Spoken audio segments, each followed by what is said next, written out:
Guys, ഇന്ന് നമുക്ക് easy ആയിട്ട് റെഡിയാക്കാൻ പറ്റിയ ഒരു ഇറച്ചിച്ചോറിന്റെ റെസിപ്പി കാണാം. അതിനായിട്ട് ഒരു ബൗളിൽ ആദ്യം കുറച്ച് ബീഫ് എടുക്കുക.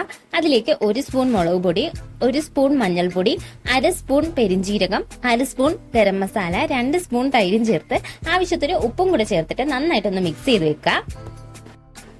ശേഷം കുക്കറിലേക്ക് 4 സ്പൂൺ ഓയിൽ ആഡ് ചെയ്യുക. അതിലേക്ക് ബീഫിന്റെ മിക്സും കൂടെ ആഡ് ചെയ്യുക. എന്നിട്ട് നന്നായിട്ടൊന്ന് ഇളക്കി കൊടുക്കുക. 3 പീസ് ഇഞ്ചി, 2 പച്ചമുളക്, 1 അല്ലി വെളുത്തുള്ളി, 1 തക്കാളിയും നന്നായിട്ട് അരച്ച് പേസ്റ്റ് രൂപത്തിലാക്കിയതും കൂടെ ഇതിലേക്ക് ആഡ് ചെയ്ത് കൊടുക്കുക. ഈ മിക്സിന്റെ പച്ചമണം മാറുന്നത് വരെ ഒന്ന് ഇളക്കി കൊടുക്കണം. അതിന്റെ പച്ചമണം മാറുമ്പോൾ ഒരു സവാളയും കൂടെ ആഡ് ചെയ്തിട്ട് കുറച്ച് നെയ്യും കൂടെ ഒഴിച്ചു കൊടുക്കുക. എന്നിട്ട്